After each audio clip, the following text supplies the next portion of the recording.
Ramos Bodrum Managed by Dedeman. Bu otele daha önce gelmiştik. Şimdi birazcık daha farklı ve daha uzun bir deneyim yaşayıp anlatacağız. Tabii bu otelde klasik bir check-in işlemi yapmıyorsunuz. Böyle bir lounge alanı var. Burada oturuyorsunuz. İşlemler olurken siz de yorgunluğunuzu atıyorsunuz. Elektrik kartınızı buraya taktım. Burada diğer oda kartınız ve spa için ürünleriniz mevcut. Lütfen. Evet, klima için şöyle bir remote kontrol, yani uzaktan kumanda sistemi de vardı efendim. Misafirlerimiz bulamayabiliyor. Üstünde küçük bir buton var. Buna basıp ayarını da yapabilirsiniz. Yalnız klima için hem balkon kapısının hem ana kapının kapalı olması gerekiyor. Yoksa devre dışı kalabiliyor. Bunlar size ikramımız efendim. Teşekkür ederiz. Mini barınız burada. Mini bar listeniz burada. Herhangi bir problemde oda telefonundan umarım yaşamazsınız. İsterseniz misafir ilişkileri olaraktan da ulaşabilirsiniz. Resepsiyonda ulaşabilirsiniz. Teşekkür ederiz. Çok sağ olun. Burada da safe box var. Özel eşyalarınız için. Bir 4 haneli şifre belirliyoruz. Şifre belirleyip basarsanız devreye girer. Aynı şekilde de açarsınız. Teşekkür ettik. Bir isteğiniz olursa ulaşabilirsiniz. Çok sağ olun. Çok teşekkürler. İyi tatil. Görüşürüz.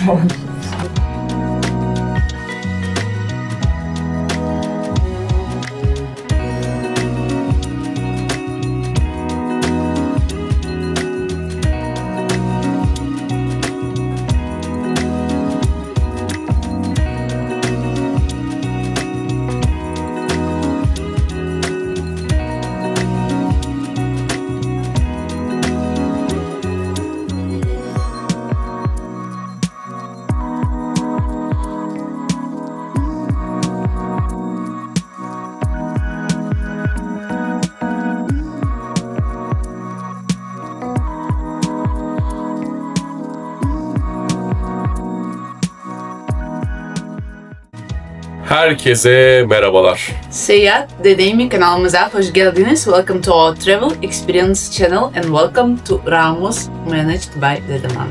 Evet arkadaşlar, Bodrum'dayız. Sevdiğimiz, bayıldığımız, hastası olduğumuz Bodrum'dayız. Ama daha önemlisi kendimizi evimizde, yazlığımızda gibi hissettiğimiz Ramos'tayız. Ramos Managed by Dedeman. Çok özel bir yer. Gerçekten.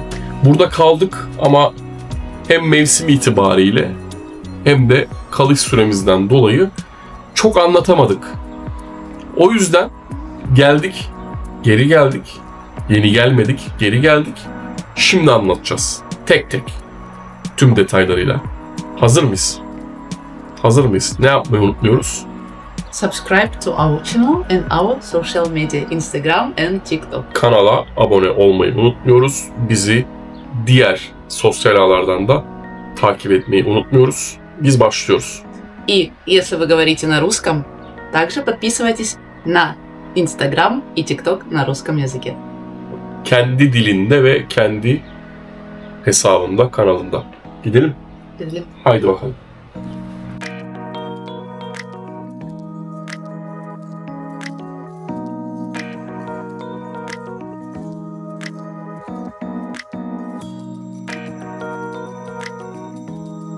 Malum biz bu otele daha önce geldik. Yalnız daha sonra bir takım konsept değişiklikleri olmuş. Direkt genel müdürüne sorduk. Neler değişmiş bakalım. Şöyle biz tabii ki 3 yıldır oda kahvaltı olarak hizmet vermekteyiz, 12 aydır. Fakat bu yıl yeni bir şey yapalım dedik. Yeni bir şey deneyelim dedik. Biliyorsunuz biraz da Bodrum'un pahalılığı vesaire hep bir dezenformasyon söz konusu.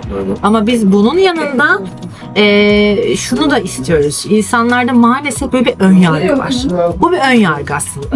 Biz bunun yanında biraz daha rahatlatalım misafirlerimizi. Bir de yarım pansiyonlu konsept sunalım istedik. Yarım pansiyon konseptimiz de şu şekilde. A la carte konsepti olarak veriyoruz yarım pansiyonumuzu. Bunun içerisinde tüm ana yemek çeşitlerimiz var. Başlangıç, ara sıcak, ana yemek ve tatlı sunumunu yapıyoruz. Ve oldukça geniş bir yelpazeye sahip. Misafirlerimizden aslında bu menüyü belirlemekte de misafirlerimizin talepleri bize yol gösterici oldu. Rehberliğe istinaden de bir yarım pansiyon menüsü tasarladık. Ana yemek dışında sanıyorum bazıları güne, yani zamanın ruhuna göre belirleniyor. Çok doğru. Örneğin yaz döneminde tabii ki insanlar, misafirlerimiz sıcak, havalar sıcak malum. İşte soğuk bir çorbayla, mesela orada bir soğuk bir çorba seçeneği sunduk. Ana yemeklerde de daha çok bölgeden de gittik bu arada. Ordöv tabağımızda, ara sıcaklarımızda ve soğuklarımızda özellikle bölgenin önde gelen yiyeceklerini sunmak istedik ki bölgemizi de tanıtabilelim. Harika. Bir Ege mutfağı, Ege havası alacağız, tadacağız. Ayrıca tabii biz bunu neden alakart sunduk? Bizi bildiğiniz gibi her şey dahillerden ve diğer otellerden ayıran bir nişliğimiz var. Evet. O yüzden bugüne kadar hep bir alakart menüyle hizmet verdik ve bizim yarım pansiyon menümüz bir açık büfe değil, bir alakart menü olmalıydı. Ve o yüzden bir alakart menü belirledik. Şu anda da çok ciddi oranda talep görmekte. Misafirin kendisini özel hissetmesi açısından da bence bu servis ya da konsept tarzı, şekli oldukça önemli. Kesinlikle öyle. Çünkü bizim başlıca önem verdiğimiz konu misafirimizin ruhuna dokunmak, hizmette de farklılık sunmak. Ve ancak bir alakart menüyle biz bir farklılık sunabilirdik ve dokunabilirdik misafirlerimize. Burada böyle bir deneyimi başlatıyoruz bu yıl, Mayıs ayı itibariyle. Merakla bekliyoruz. Yiyeceğiz. Yedikten sonra da konuşacağız, anlatacağız. Merakla bekliyorum ben de.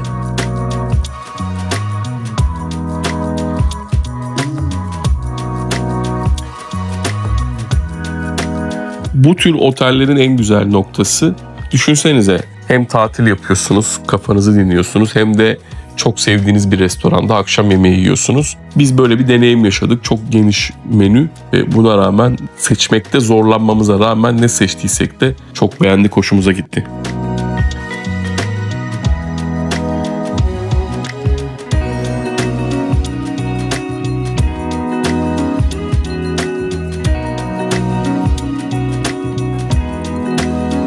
Yemeğimizi yedik, afiyetle muhabbetimizi yaptık. Bugün biraz yol yorgunuyuz. Artık yarın devam edeceğiz.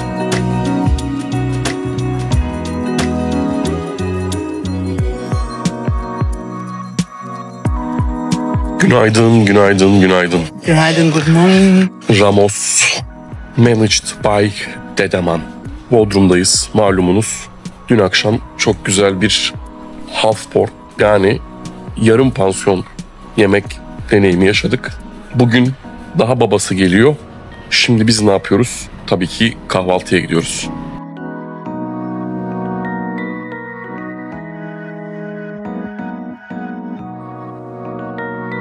Şimdi sistem şu. Bir açık büfemiz var. Butik, şirin, şık. Metrelerce değil. Ne istiyorsanız zaten onları koymuşlar. Yani ürün çeşitliliği ve o anlamda iyi. Çünkü her şey kalite. Oturuyorsun. İçeceğiniz de var. Alabiliyorsunuz. Arkadaşlar da sorabiliyor. Sonra şef geliyor. Yumurtanızı nasıl yemek istersiniz diyor. Ben menemen diyorum. Sveta göz. Birazdan gelecek. Afiyet, bal, şeker olacak. Beğendin mi sistemi Sveta? Güzel sistem. Şirin büfe. At the same time, you can choose something from buffet. At the same time, fresh dishes, kind of eggs in different way which you prefer. They will cook for you and bring here. Yumurtalarımız geliyor. Afiyet olsun. Afiyet olsun.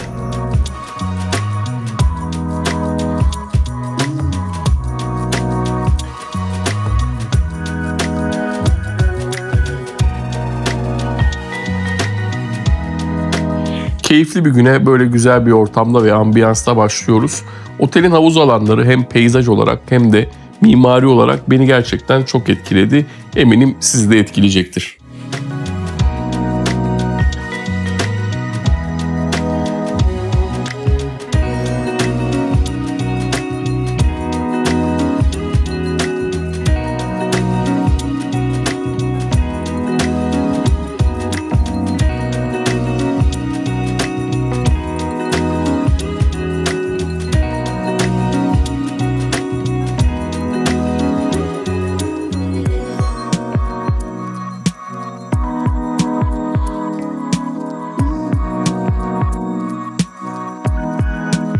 Hemen hemen her videoda bunu gerçi öneriyorum ama bir daha önereyim, bir daha üstünden geçelim konunun. Neresi olursa olsun tatil otellerine biz gittiğimizde sadece denize girmek, bir şeyler içmek, akşamında da yemek yemek falan diye algılıyoruz mevzuyu ama genellikle özellikle iç pazar yani bizim yerli turist için bu çok atlanılan bir konu. Gittiğiniz otellerde spa bölümüne mutlaka uğrayın. Yaşadığınız deneyim eminim çok hoşunuza gidecek.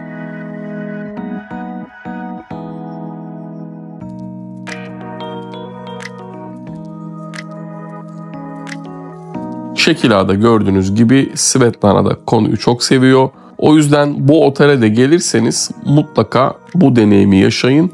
Konuyla alakalı ehil uzman kişileri göreceksiniz. Şimdi otelin plajına gidiyoruz. Aslında plaj dediğim hemen karşısı. Önce sağa sonra sola bakıyoruz. Plajımıza geçiyoruz. Mavi bayraklı, tipik bizim bildiğimiz Bodrum denizi.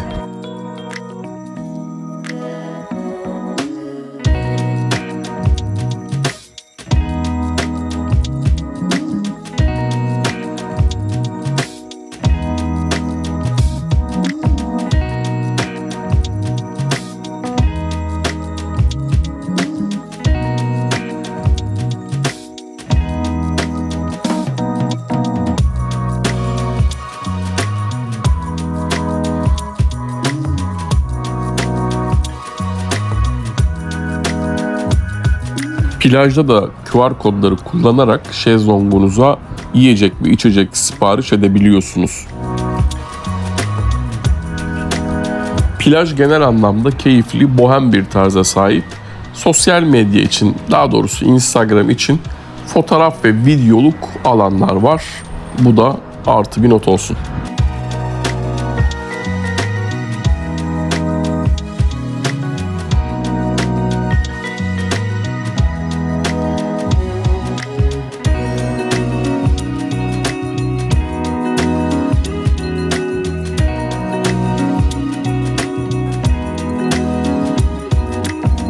Otelin plaj bölümüne geldik.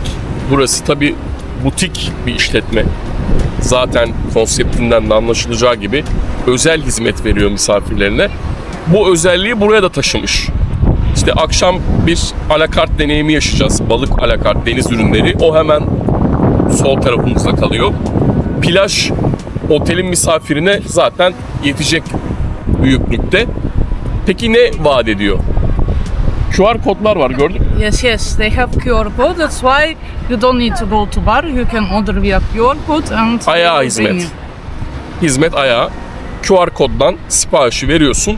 Geliyorlar. Burada sana özel hizmet, servis sunuyorlar. Karşımız Kos Adası. Yunanistan'a ait Kos Adası. Burası yazın çok avantajlı çünkü rüzgar alan bir bölge. Yes. Now there is wind. Aslında sıcak. It's not cold. Sıcak. Cold, yes. Hava sıcak çünkü. But in summer, so perfect because it will not be so hot. And here, really, so amazing view. Kum da güzel. Yes. Değil mi? It's comfortable to enter sea here.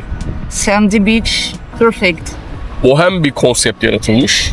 Some Instagram locations. Aynen, Instagram için ciddi fotoğraf çekilecek alanlar var otelde. Yes, we made some beautiful photos.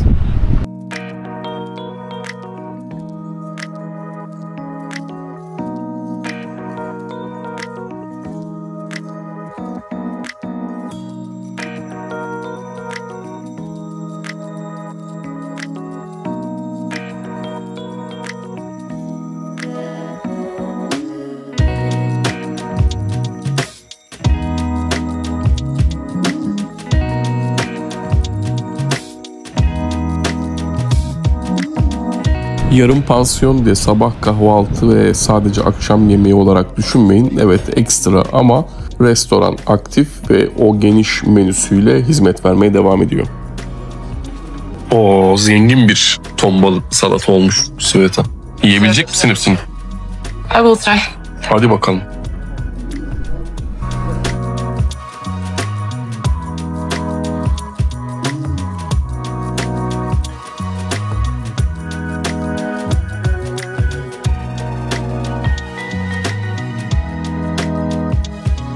Burası otelin lounge bölümü.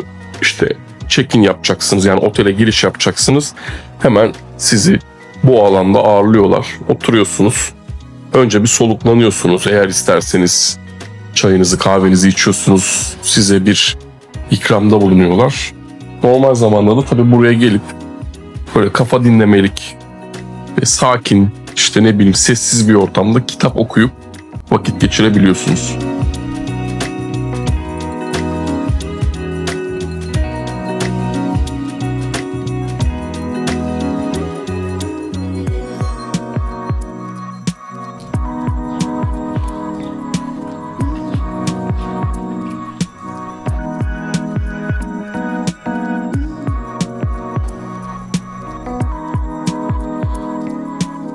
Şimdi Şeyda Hanım'la tekrar buluştuk. Bize Merhaba. bu tesisin alameti farikasını, yani önemli noktalarını, neden burayı insanların tercih ettiğini anlatacak. Değil mi? Evet. Öncelikle tesisimiz 9 bloktan oluşuyor. A'dan I bloğa kadar. Deniz manzaralı, kısmi deniz manzaralı, misafirlerimizin isteği üzerine bahçe manzaralı, balkonlu, balkonsuz tercihlerimiz var. I bloğumuzda sadece tesisimizdeki bütün bloklar 2 katlı. I blokta hani rahatsız olan misafirlerimiz için bir asansör söz konusu.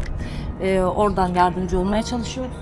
Buradan ilerlediğimizde önümüzde hemen spamız çıkıyor. Spa'dan Türk hamam ritüelleri, sauna, fitness var. Sabah 8 akşam 8 arası açık. Biz bugün bir masaj deneyimi yaşadık. Evet, beğendiniz mi? Güzel. Özellikle Sığırtlı. Kesinlikle. Merhabalar.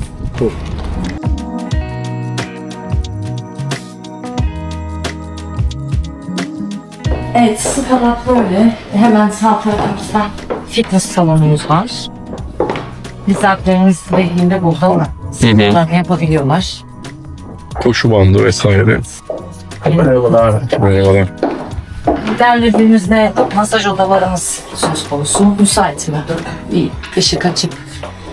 Evet. Şöyle nerede? Buradan çıkıp. Aile olarak birlikte masaj yaptırabiliyor. Tamam. Şu an dolu. Hı hı.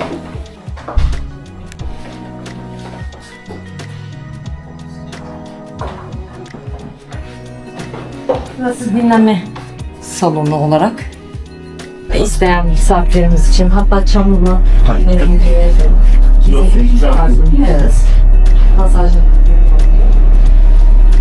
Yani diyoruz ki burada tatil yaparken aynı zamanda rahatlamaya ihtiyacı olan misafirler hem cilt bakımlarına kadar hem de masaj ve diğer ihtiyaçlarını tatilleri boyunca burada karşılayabiliyor. Zaten ilk önceliğimiz tatile gelindiği zaman bir rahatlama, bir relax modunu yakalayabilmek olduğu için spa da bu konuda biraz önemli. Bu tesiste böyle bir huzur var ama.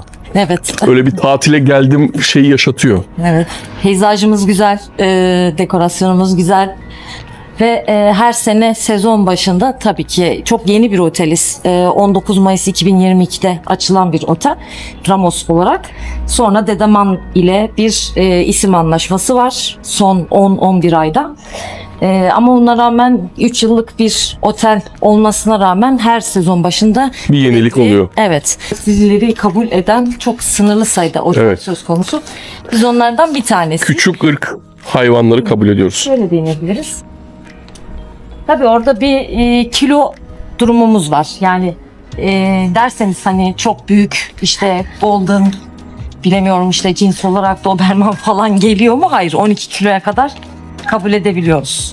Biraz daha küçük.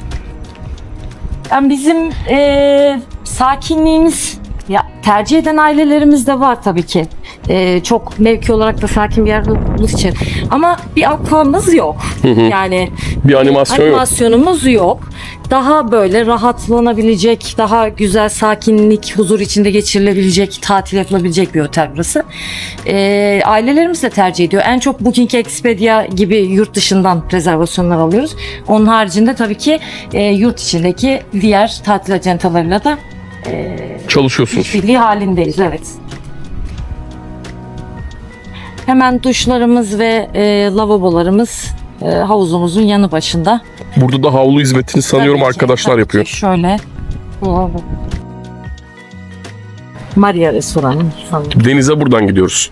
Evet yani ana giriş kapısından ziyade direkt plaja geçmek isteyen misafirlerimize buradan gerek ben gerek güvenlik arkadaş yolu geçmek açısından eşlik ediyoruz. Direkt plaja, şezlonglara geçmek istersek buradaki kapıyı kullanıyoruz. Ama ünlü olan Maria restoran diğer kapımız daha uygun diyebiliriz. Yani şöyle 2 tane girişi var. Burası direkt şezlonglara çıkıyor. Orada yine towel desk, güzel fotoğraf çekilmek isteyen misafirlerimiz için güzel aynalı Instagram alanı var orada. Mevcut.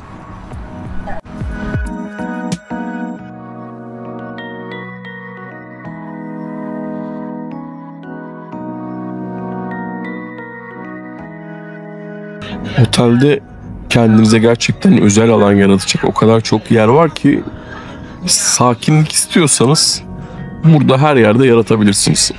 Odanızda, balkonunuzda, havuz başında, plajda sakin. Kafa dinlemelik.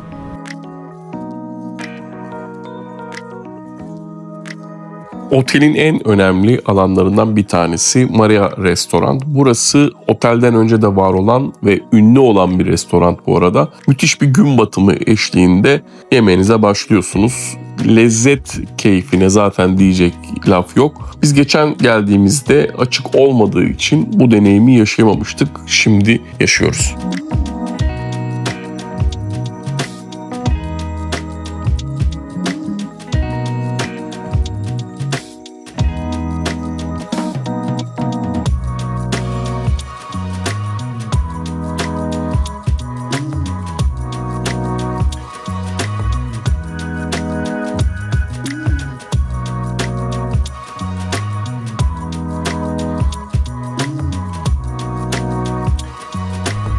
Bu deneyimle alakalı çok anlatacak bir şey yok gerçekten. Buraya gelin, yaşayın. Ondan sonra konuşalım. Yediğimiz her şey mükemmeldi tek kelimeyle. Burada yemek yemek için, daha doğrusu bu deneyimi yaşamak için otelde kalmak zorunda değilsiniz. Eğer Bodrum'a, Turgut Reis'e ya da yakınlara yolunuz düşerse öncesinde rezervasyon yaparak dışarıdan da gelip bu deneyimi yaşayabiliyorsunuz.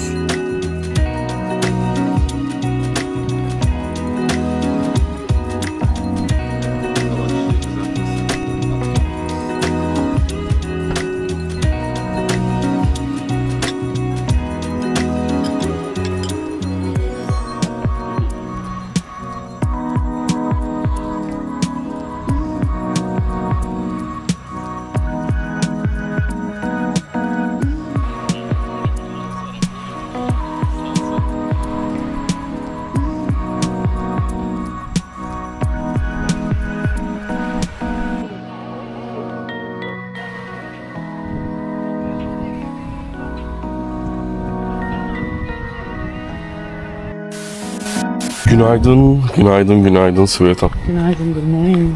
Nasılsın? İyiyim. İyi uyudun mu? Evet. Şimdi kahvaltıya gidiyoruz. Acıktık. Bakacağız. Yiyeceğiz, kendimize geleceğiz.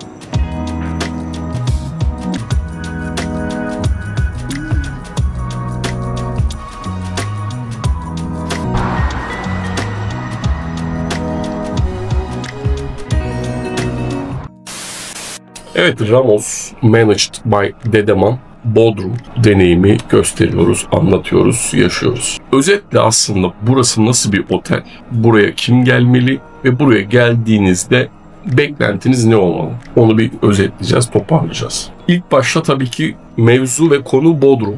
Otel Bodrum'un çok güzel bir bölgesinde. Karşı taraf Kos.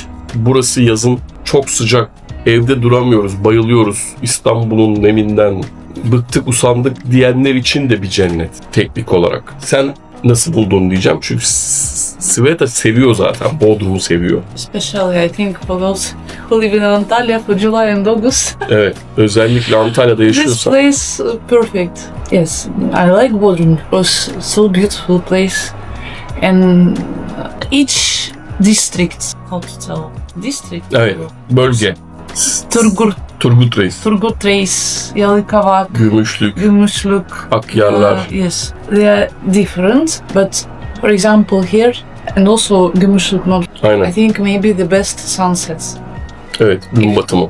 If you want to see good sunset and even have dinner in perfect seafood restaurant, it's exactly here. Yani bir kere lokasyonu gerçekten çok değerli. Her şeyden önce Bodrum'da. Bodrum'un her bölgesi ayrı güzel. O yüzden bu bir cepte. Burası gerçekten özel siteniz, yazın tatile geldiğiniz yazlık eviniz gibi hissettiriyor. Birazcık da yapı olarak böyle çok bina otel gibi değil. Yani baktığımızda gerçekten sanki size özel ayrılmış bir evde tatil yapıyorsunuz. Karşınızda deniz var. Güzel deniz. Çok güzel deniz var. Balkona çıkıyorsunuz, dinleniyorsunuz. Restoranına gelip yiyip içiyorsunuz falan. Böyle bir ortamdan bahsediyoruz.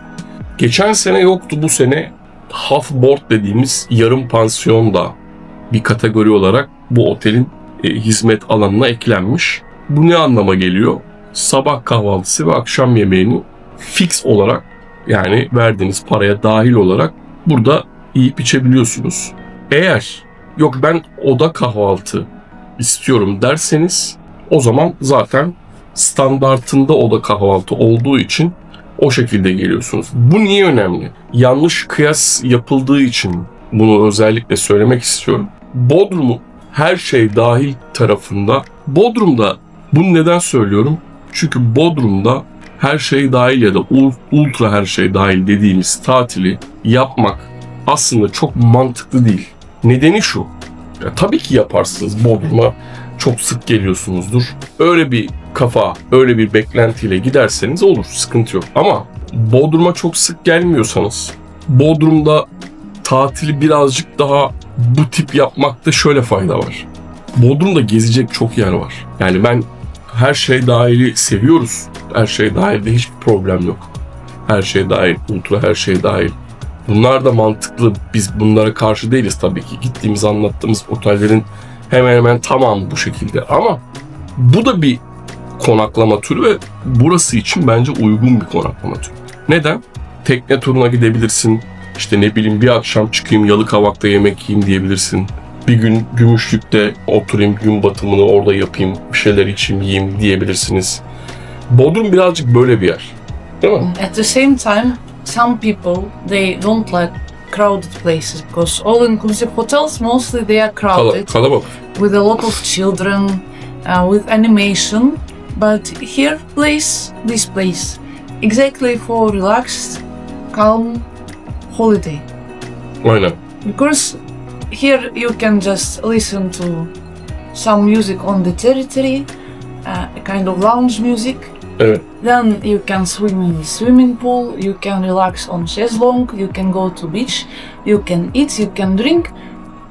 If you want, of course, you can hang around Bodrum or even you can go to Efes, for example. Tabii. If you are interested in some excursions, some historical places, it's also possible from here. O yüzden her şey fiyatla kıyaslanmaz. Birazcık durum, beklenti ve talep çok göz önünde bulundurulmalı. O yüzden bazı yorumlar görüyorum. Ya işte bakın arkadaşlar, buraya geldiniz. Eğer çok yoğun bir alkol tüketiminiz yoksa, kaldığınız oda kahvaltı, akşam müthiş 2 tane restoran var. Balık ve et, steak ve fish restoran. Orada fiyatlar da iyi bu arada, yani baktığımızda. Ve orada zaten böyle yiyip içebileceğiniz hesapla oda kahvaltıyı topladığınızda ultra her şey dahil bir otelin ortalama fiyatına denk geliyor. Ama buradaki güzellik şu tabii ki. Burası bir restoran. Dışarıdan da insanlar aldığı için buradaki servis tabii ki otelden farklı olacaktır. İşte yedikleriniz, içtikleriniz daha az insana üretildiği, yapıldığı için, hazırlandığı için tabii ki daha farklı olacaktır. Balık restoranı 30 yıllık burada meşhur. Buraya dışarıdan, Bodrum'un farklı bölgelerinden de insanlar geliyor. Çünkü mezeler, yemekler alelade değil. Yani çünkü bir restoran ve restoranın rekabeti otelle değil, başka bir restoranla. O yüzden iyi hizmet vermeli, lezzetli olmalı. Ondan sonra insanlar bir defa geldiğinde bir daha gelmek hissi yaratmalı. İşte siz böyle bir ortama geliyorsunuz. O yüzden böyle otellerle kıyaslamak çok doğru olmayabilir. Burası kendi alanında nevi şahsına münhasır bir konsept. Öyle anlatmak daha doğru olur. Otelle kıyasladığımızda çok doğru sonuç alamayabiliriz. Bodrum için ideal bir konsept diyebilirim. İşte neden? Geldim. İşte akşam başka bir yerde yemek yemek istiyorum. Yalıkavak'a gitmek istiyorum. Bodrum merkezine gitmek istiyorum. Gece kulübüne gitmek istiyorum. Yat turuna gitmek istiyorum. Ya da pasaportunda Schengen var. Mesela Sveta'nın böyle bir derdi yok. Atlayıp Kos'a gitmek istiyorum. Bunların hepsini yapabilirsiniz. Yani gün içinde Kos'a gidip orada yiyip içip tekrar gelebilirsiniz. Bunu yapan çok insan var. Bu şekilde değerlendirirsek daha mantıklı olur. O yüzden bu konsept çerçevesinde de biz burayı sevdik. Eşimize, dostumuza, arkadaşlarımıza ve takipçilerimize her tür öneririz dedik. Bu beklentiyle gelirseniz rahat edersiniz.